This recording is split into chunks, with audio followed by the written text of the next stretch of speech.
Enjoying Your Blended Family, where we bring some topics that sometimes might be a little hard to talk about or hard to hear, or just common themes that we see in our blended family and that you possibly see in your blended family.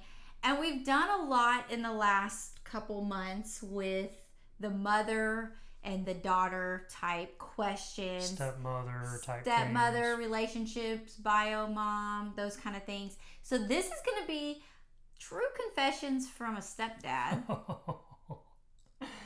That sounds like a book. It does. Maybe it is a book, or maybe we'll make it into a book. True confessions. That'd be on Netflix. Like, whoa, it's. Yeah. So it sounds kind of. Anyways. Yeah.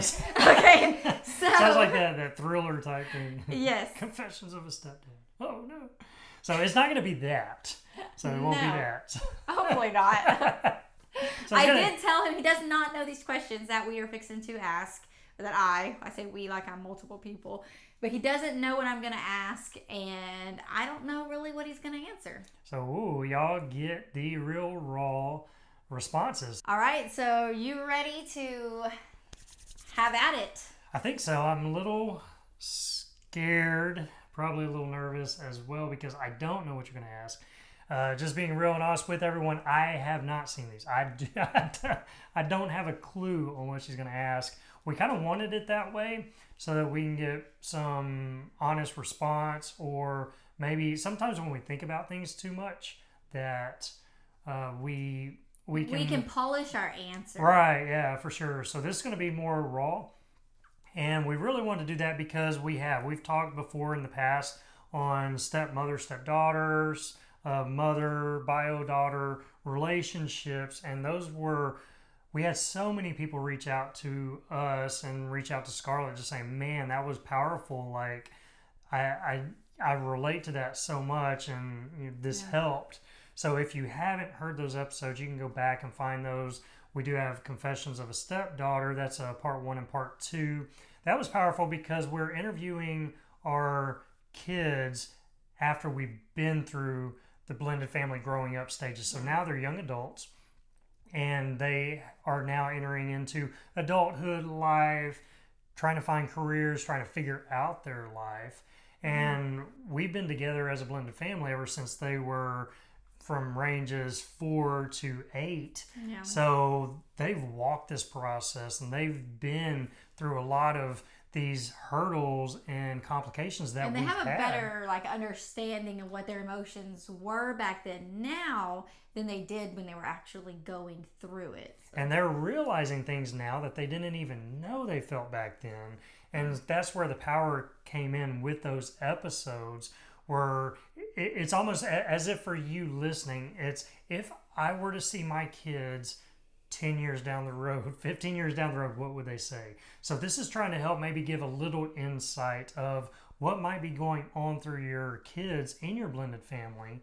And once we know that, we're able to kind of approach things a little differently and maybe step at it from a different perspective, maybe see from their shoes differently than what we see from ours. Yeah. Well, then today I wanted the women, the moms, to see, the wives, I guess, to see things from their husband's perspective. And then if you are a guy listening, just maybe getting some validation in some of those feelings that you may have. And then maybe you can relate to some of the things that Randall has experienced in the past that now maybe looking back on, he's able to be open and honest. Whereas in the middle of it, maybe he didn't realize those things. Just kind of just share our story and see how that intertwines with your story.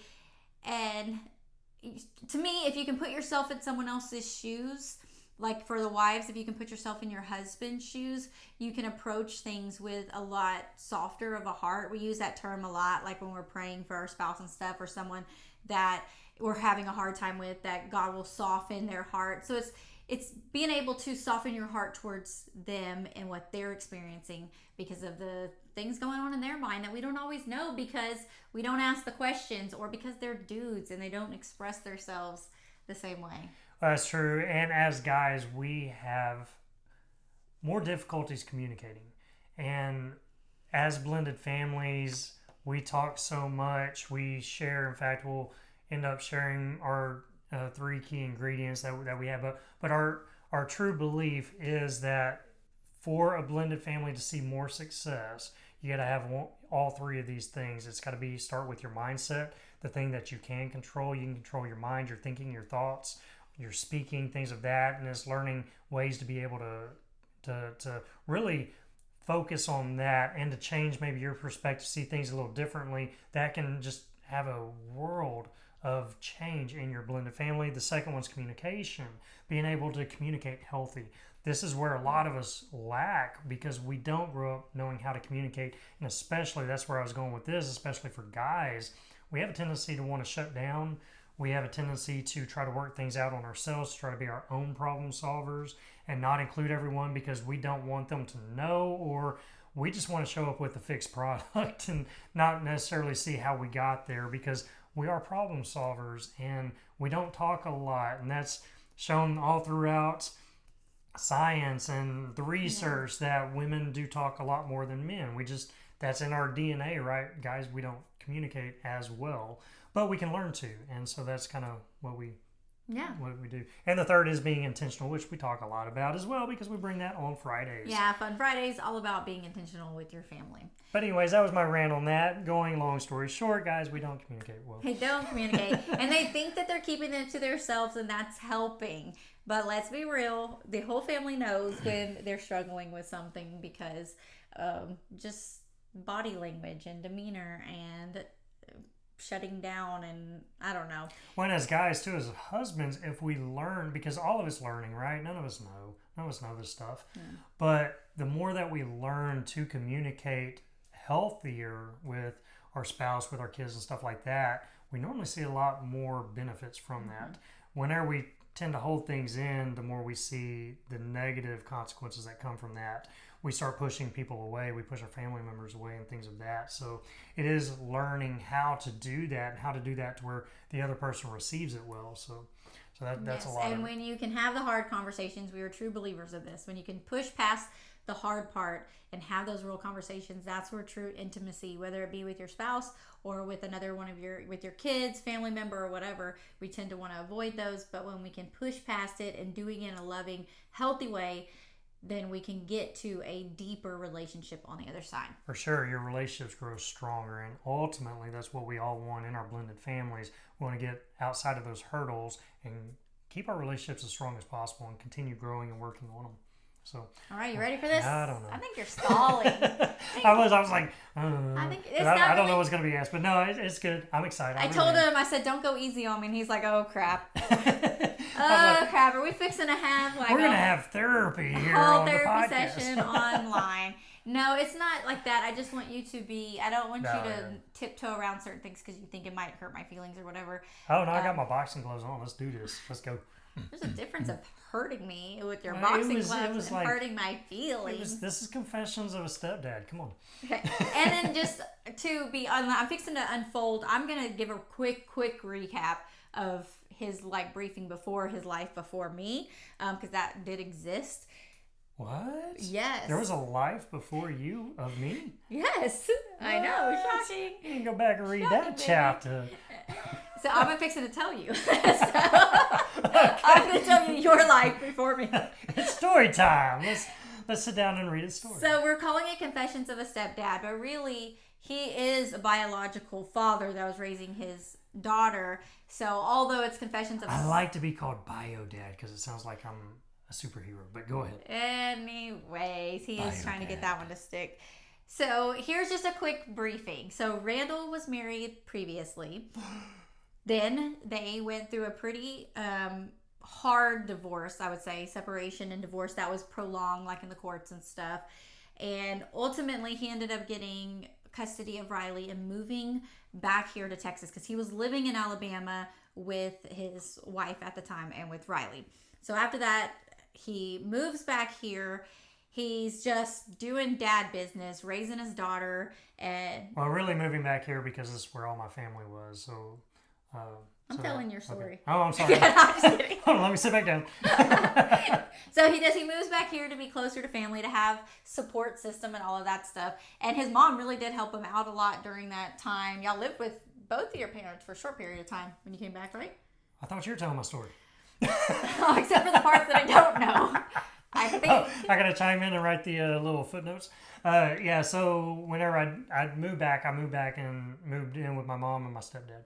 So yeah, I lived with them for a little while till I could get back on my feet and try to figure the whole being a single dad and all that out. The divorce was all still fresh. So trying to raise her and figure my life out because it totally shifted.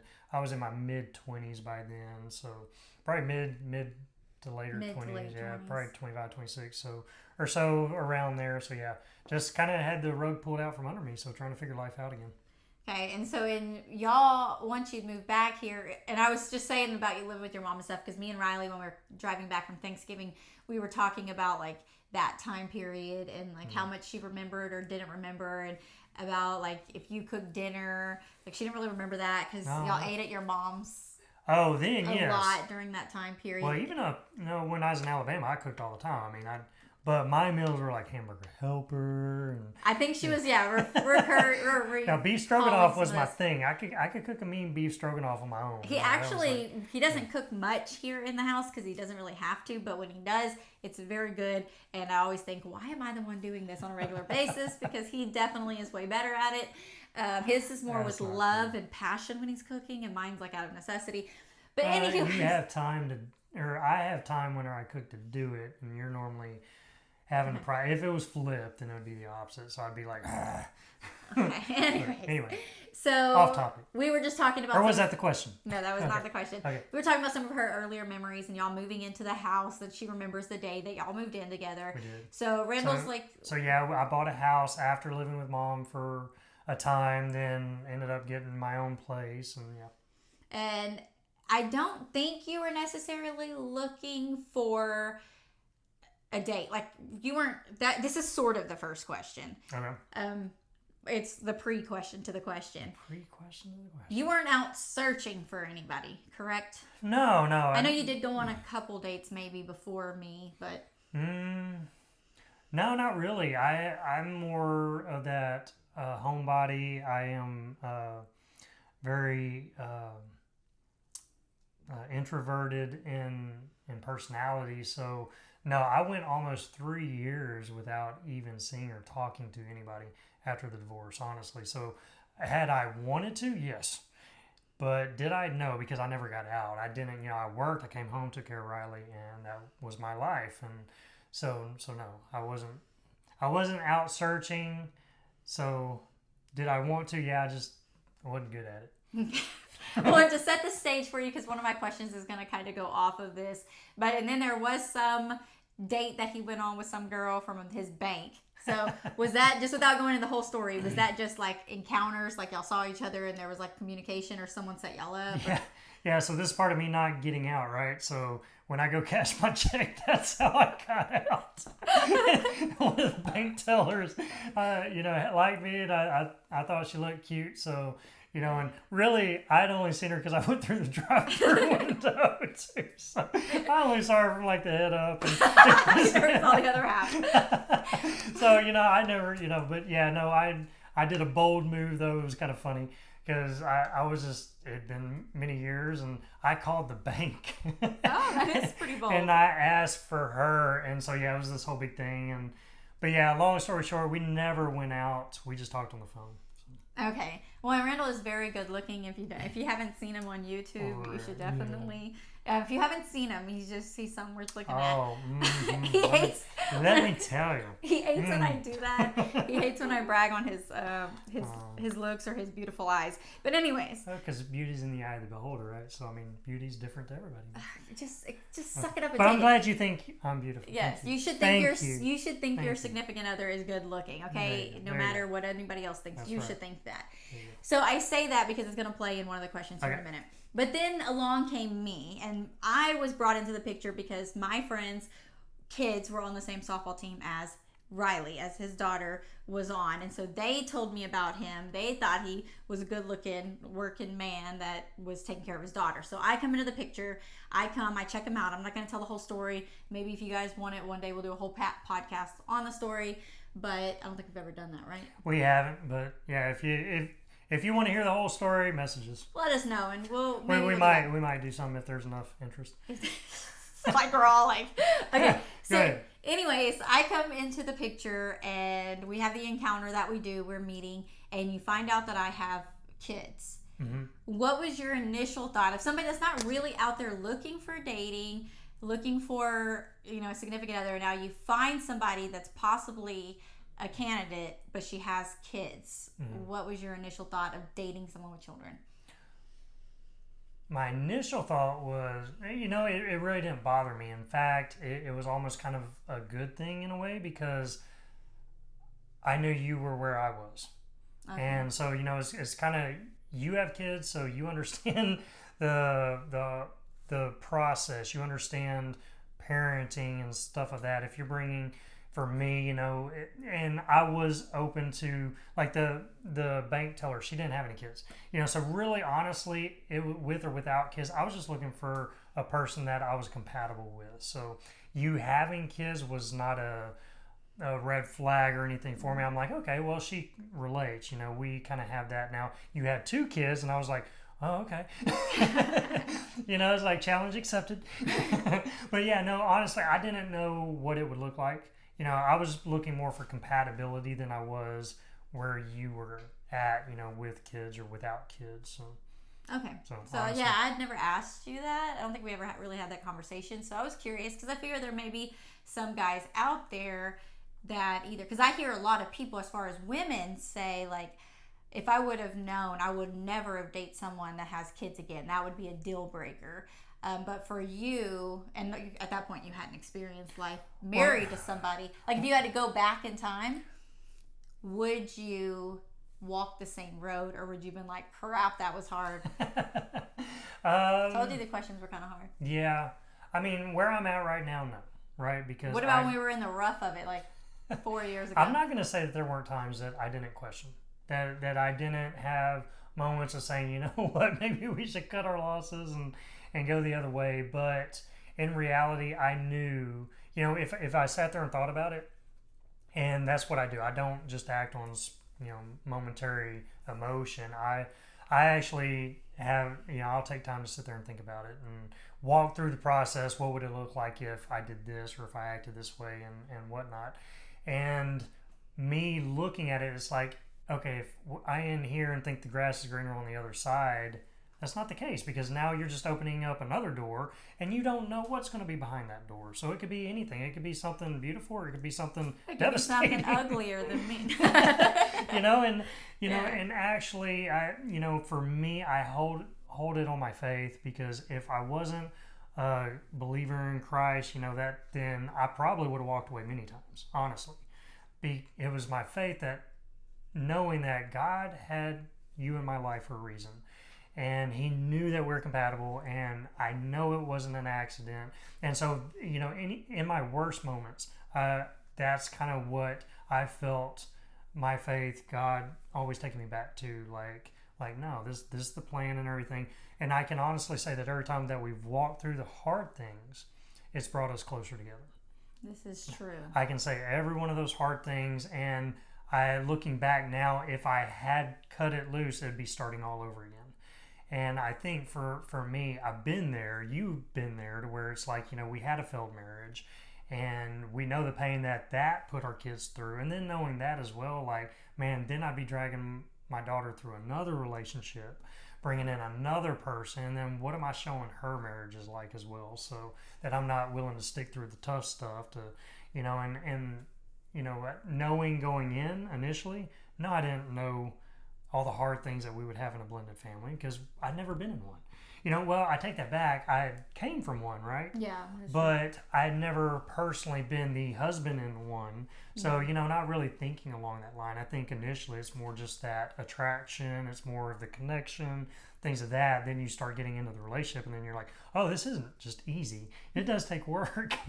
Marriage takes work. So, no, looking back, no, not at all, because if I had it starting over, and like I said, walking through the hardships, when you do that together, you fight through it together, you come out so much closer, and it actually a stronger relationship. So yeah. Yeah, he actually had an answer like that one day when I asked him something, and it was like, not as well said. Oh, really? Remember when I asked you one time, I asked you something and you're like, well, no, I'm going to leave because then I just have to start over again. And it was like... You see? And as a guy, I've learned... and I've walked through the hardships. Yes. And I know what better to say now. He came back later and apologized and said, this is what I really meant there. You kind of answered one of my questions later, but I'm still going to go through because I did these somewhat in an order of walking us through the path. So I'm going to back it up just a little bit. Back it up. I'm surprised he made it this long without some sort of song or dance. So everything was going well for us initially when we were, I mean, there were hard things. Some of those times of red flags and wanting to back out, that happened during our dating period because of some stuff going on with my ex. We're barely even. I talked about this in some Instagram stories, and a lot of you guys really resonated with that. And I hadn't really shared it before, but I wasn't 100% divorced yet. And so, like, they weren't living together, they were already divorced. Paperwork was trying to go through the process, so legally it had been like a whole year, but I had stopped it because I didn't want it, and then I started it back again, and then I really got to a place in my life where I was like, knew that it was time and that it was done instead of fighting for it. And so then I started the process back again, and in that I didn't start dating until I knew, like, till I got to that place of this is done, it's not going to happen, and I'm ready to start dating. But it was like 2 or 3 weeks before the paperwork was final, right? Something like that. Oh, yeah, for sure. Yeah, it was before everything final. Yeah, it was like right before, a little before. Anyway, so in that moment, we're dating for like a year. Things are going well as far as our relationship, besides the ex-spouse issues that we had. And then he proposes, and Riley says what? Well, that wasn't after the proposal. That was before the marriage. So we were about to get married. Yeah, so you proposed, she was fine. Right, on board. You asked her. Because we had asked, like, when I knew it was like, okay, I'm going to ask you to marry me, I asked Riley about it. And I'm like, what are your thoughts? I took it to my daughter, my biological daughter, and I was like, it'd just been me and her, right? We'd been the dynamic duo for a while, and I wanted to make sure she was on board with it and that everything was good. She's probably about 9 at this point. Yeah, she was probably 9-ish, and she was all for it. She loved Scarlett and loved all of our hanging outs and stuff like that. So she was good to go. I'm a lot of fun, but but then before we get married, so we were engaged. What, like 6 months before the wedding? Probably about 6 months. We dated for a year. So it was March. We got married in August, so however many months that is. So we dated for the year. Everything was great. He proposes in March. We decide I was just really crazy, and I was fixing to become a teacher, and I wanted to get married before I became a teacher because I wanted my name to change. I don't know why I was so set on that, but anyway, so we did a 6-month engagement, and before the wedding, she comes and she tells you. Yeah, so she came up and told me this was not at the wedding, but this was like, days before, but she came crying and just said, Dad, I don't want you to marry her. Hey, we'll be back momentarily. Check out this announcement. We are so excited to be able to give you our new free guide. You see, one of the hardest parts about being in a blended family are the relationships that struggle to connect or become strained by all the changes. You can't force someone to love someone else, but you can do little things to connect with them and show them that you care. That's why we created this 1-week guide that has quick solutions to build stronger connections with your family. It's a way that you can start small by focusing on one relationship at a time. And the good news is that you don't have to make big changes. It's the small steps that make the big impacts. We want you to have this free guide that has 7 ways to grow your relationships in just 7 days. So quit stressing over strengthening your family relationships. Start here by downloading this free guide, Enjoying Your Blended Family, 7 Ways in 7 Days to Connect. You'll be so glad you did. The link to get your free copy is in the show notes of this episode. Now back to the episode. And I'm like, like, where did this come from? Because she was really devastated, and she's like, I don't want you to marry her.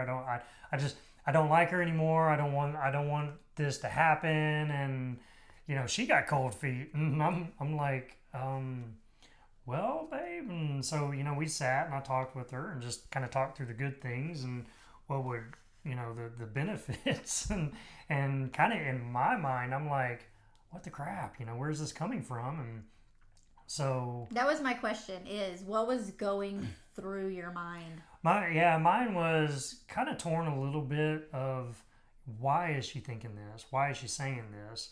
And the other half is like, it's too late to back out. I mean, we're go time. This is this is it. And yet to give you like a reference committed. of time and bad planning on our part, but we didn't know. Like we had no idea this was coming out. But being in a blended family, you guys know the transition period when they go from one family to another is hard on them. And so for us, our transition period with Riley was only the beginning of summer and the end of summer, but the part where we got the brunt of it, where we were feeling it was more when she would come back from visiting her mom, and it would be a hard time. So we've just finished summertime and we're getting married at the end of August. So really it's getting back into the groove, and our wedding's fixing to happen and all this. Yeah, and that definitely could have played into, we never really sat down and thought through that if she had already been in Alabama and had come back after that. And as we know, in a blended family, our children are torn. No matter what's happening on the other side, they always have that hope that their parents are going to get back together. And that's whether they feel it or they know it, that's there. And every time she would come back, it was like a whole different Riley, and it would take that adjustment period. Just, she's coming from one dynamic of a house to another dynamic of a house. That's crazy for anybody. And so as kids going through that, it's hard on them. And they always have that feeling of, if I love this side, then I'm betraying the other side. And that can be instilled in them, just personally without outside influence. So, and then if you add that into the mix, then that's a whole big whirlwind, right? So yeah, that could have been a lot of what was going on, is just, she had come back and, had that hope, that desire in her mind. I don't know. I couldn't get to the root of it, but basically I was just trying to comfort her and let her know it's going to be okay. Did you feel like you were having to make a hard choice between your desire or for me or for her, like that you were having to choose, or did you just trust that it was all going to work out? Yeah, really, I tried to do what was best for her, and I knew that what we were doing would be good. And I knew having a family, having a family environment and everything was going to be healthy. Had I known all the struggles and stuff, that wouldn't just be the end all. No, I didn't know that, but I knew for me it just felt right. It felt like the right thing to do, and being the mature adult, right? Because us as parents, we are the mature ones, and our kids are the immature, and they act on emotion. And I'm trying to act on emotion, but logic as well, and just saying, no, this is a good thing. We planned this. We talked about it. Everything's good. It's emotion. It's going to be good. When I brought up the bank girl, because that's why I brought that up, because that was the funny thing that I didn't find out till later.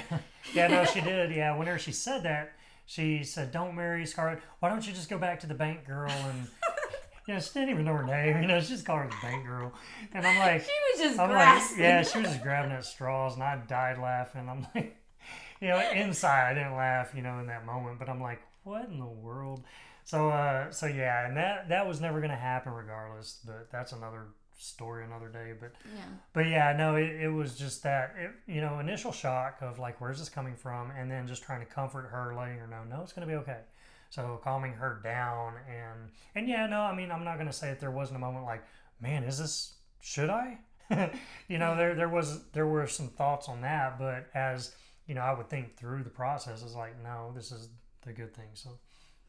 Okay. So with that, we're married now.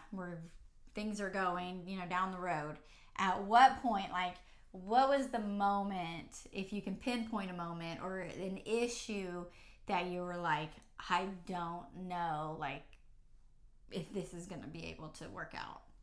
Oh, yeah, for sure. That was the big fight of 2012. So that was the first, like, yeah, really? Well, that was the first tipping point where I was in my head already starting to see it happen. So before that, I would have thoughts. We would have our disagreements, and both of us, we wouldn't come at it fighting or anything. It was more of the silent wars and just the division. I would do things my way, you do things your way with your kids, I do things my way with Riley, and we just had a division initially in our marriage because we didn't know how to work together. And we didn't know how to express that, and there were many times I thought your way was the wrong way, and you've expressed before vice versa.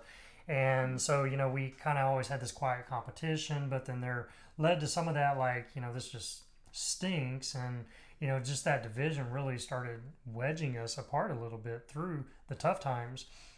And then we'd come back together, everything would be good. We'd have some good times. And, it was just like an accordion. Everything would be great. And then we'd have like the disagreements or we think differently. And we didn't know how to talk about them. We weren't communicating. And that led to the wedges. We never really would see our way. It was your way and my way. And correct, we never came together of like our way. And to try to create during our that way. time period. Correct, yeah. And it wasn't until the big fight of 2012 that we had that actually got into a yelling match. And for me, that was a one and done. I'm not doing that. I've had that and I don't like that. That's not me. I'm not going to live my life that way. And so we had got into a verbal altercation. And that was really our first time of doing that. And that was a few years into our marriage before that had happened. And to me, I'm like, I don't want my life to go this way. And, I guess with our accordion before, and then that being kind of the straw that broke the back. And so that took me a long time. And like I said, I don't act on things just quickly. My personality, it's a gift and a curse at the same time. Yes, it is. But so mine is I step back, think about things, and try to process them. And so that's what I did. But through that process, I was actually seeing us divorced. What would that look like? And, and working myself up. And some of it was scary. Some of it was, in a sense, freeing that we wouldn't be going through that accordion period. And for us, we never had kids together. So us divorcing is more, in my mind, like of a clean break versus, although I wasn't at that place, I don't think I walked through it the same way you did in like visualizing that. But whereas if you have a child with them, you are starting back over and doing this whole process of finding someone else and still dealing with them. Oh, for sure. But at that point, too, you do grow a love for your stepchild. And so thinking of life, what is that like without them? Yeah. So, yeah, all that kind of came into play, and I'm thinking about all that. I'm thinking about everything, and I just remember being at work, and a lot of times in my line of work at that time, I'd work by myself, and so I would... there was just a lot of time to reflect. And I keep taking it back to my faith because whenever I divorced the first time, that's really when I came to have a relationship with God. Because before then I knew God and I knew of Him and I believed, but I just never walked the life or had a relationship. And it wasn't until that divorce that, I got Riley in church and me and her stayed in church. And, we just kind of, I grew my relationship with God and just really started diving deep to try to figure that out and what that looked like. And that's what's carried me through everything. And it was in that moment or in those moments, that time period that, it was His words, reading, the Bible and having that faith that really kind of brought me around to getting out of my head and realizing that I was just acting dumb and that we can work through this. So once I kind of came to that grips, and really the rock that hit me was God, just really reassuring me that He loves you just as much as He loves me. And, it's that He sees you as this beautiful thing and that I need to see that as well. And so it was kind of in that moment that I'm like, man, I'm just being really dumb here. We need to be able to talk about this. And I think after that really is when we started diving into communication and learning how to communicate with each other and doing self-growth and things that have catapulted our relationship for sure on many different levels. But yeah, it was definitely 2012, that big fight. So. Okay, well, and I think you kind of answered my question. My next question was, what made you stay?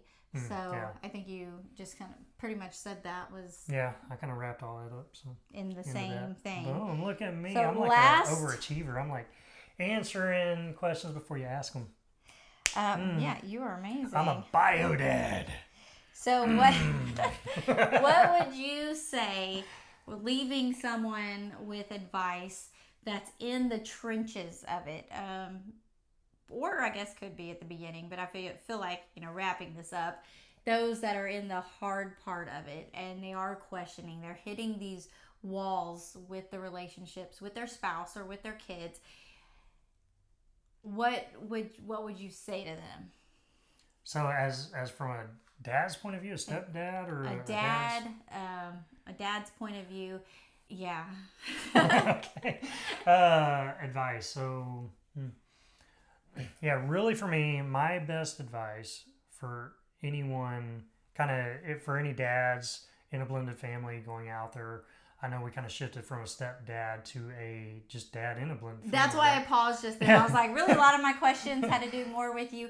But a stepdad is still going through, I guess, all these same things. I didn't ask a lot of questions on your relationship with my kids. Yeah, so that's going to leave a part 2.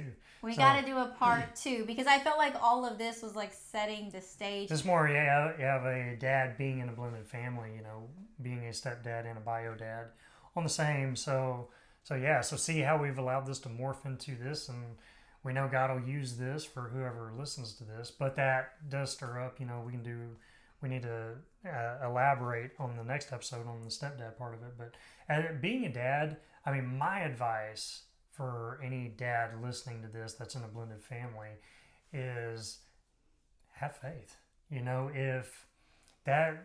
If you don't know God, or if you don't have that relationship, I guarantee you, I have walked my first relationship without God, and it failed. Every time we would have an argument, it'd be a big blowout, and we just ran from each other, and eventually that led to the fallout. But in this relationship, we started with God. We started with God in the center of our relationship, and we continue trying to grow that, right? And it looks different for everybody, but having done that, that's what's kept us together, because in our worst moments, it's always been my faith that's brought me back. And I guarantee after I've come back and I've walked through the trenches and got to the other side with Scarlett, with my partner, we got better. We grew stronger together. We learned how to communicate better. We learned each other better. And it's in those times that you see the beauty. So if I hadn't done that, then it's like basically ripping that page and then going and starting another one, and you don't know what you're going to get. You're rolling the dice, and if you hadn't figured that out for yourself, because I guarantee you, any marriage you get into is going to be work. Any marriage you get into is going to take mutual sacrifice.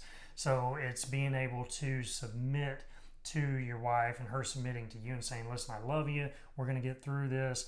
And I think we've even had that before in some of our big blowouts, is just coming back and saying, listen, I love you. We're going to get through this. I just need some time. A lot of times I'm the type to where I've got to sit back and just process things for a minute. And then I can come and approach once I figure out my emotions and why I'm feeling the way I am. But every time I've done that, it's been my faith, So lean on your faith and always take it back to God's word, because that's ultimately what has catapulted me and us into that relationship that we're in now.